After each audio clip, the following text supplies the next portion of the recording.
Missiles fly, markets shake, and the world holds its breath. But behind the smoke and sirens, a simple question lingers: who actually benefits from war?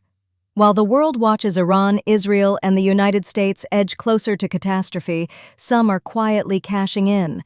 Today, we're going deeper, not just into geopolitics, but into power, profit, and who pays the real price.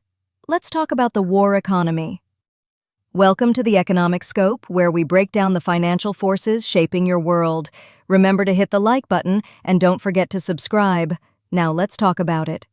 This isn't just about missiles or politics. It's about money, influence, and systems that thrive in chaos. Today, I'll walk you through why wars are started, who gains the most, how markets react, and why developing nations always seem to lose the most.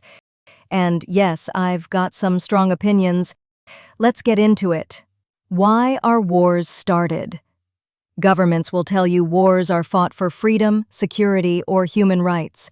Sometimes that's true, but let's be honest, that's rarely the whole story. History shows us that wars are often about control, power, and resources: oil, land, influence, even distraction. Take the current tensions. Israel wants security and regional dominance. Iran wants leverage, respect, and to break free from crippling sanctions. The U.S.? Well, it has long seen the Middle East as a strategic chessboard. But here's the uncomfortable truth: wars don't just happen. They're often provoked, prolonged, or allowed to escalate because they serve someone's interest, be it a government seeking distraction from domestic problems or defense contractors eyeing profit. Wars are started because someone has something to gain. But you may ask, who benefits most? Let's break it down. There are three main groups that benefit from war, and none of them are everyday citizens like you or me. First, the military-industrial complex. Look at stocks for companies like the defense contractors. When bombs drop, their share prices rise. That's not conspiracy, that's capitalism at war. These companies aren't just arms suppliers, they're policy influencers. Second, energy giants. Every conflict in the Middle East sends oil prices flying. As tankers become targets and shipping lanes close, the big oil companies, many based in the West, quietly celebrate.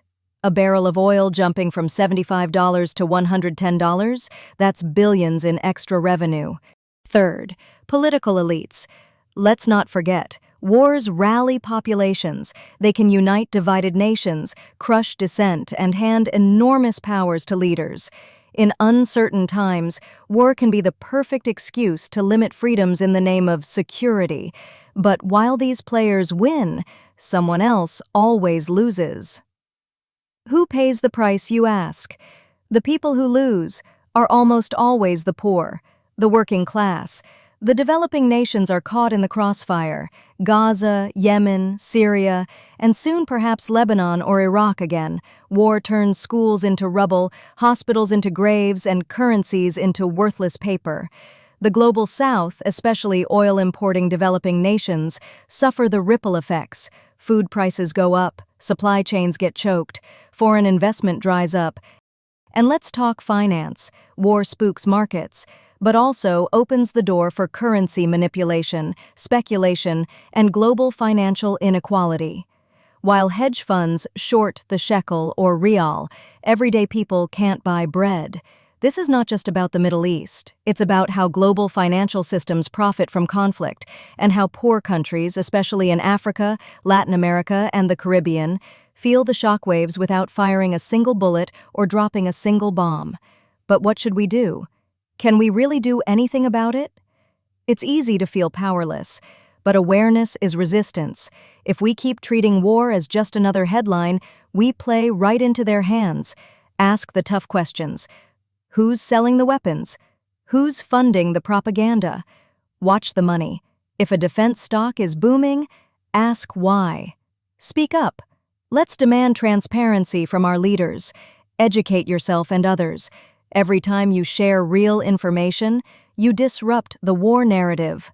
Wars don't start in silence, but they often grow in ignorance. Let's not give them that luxury. I'll leave you with this. In war, truth is the first casualty, but profit is the first motive, and until we acknowledge that, we'll keep repeating history. If this video sparked something in you, share it, leave a comment, challenge the narrative. Let me know, who do you think benefits most from war? And don't forget to subscribe to the Economic Scope for more deep dives like this one, because in a world driven by money and power, understanding economics isn't a luxury, it's survival.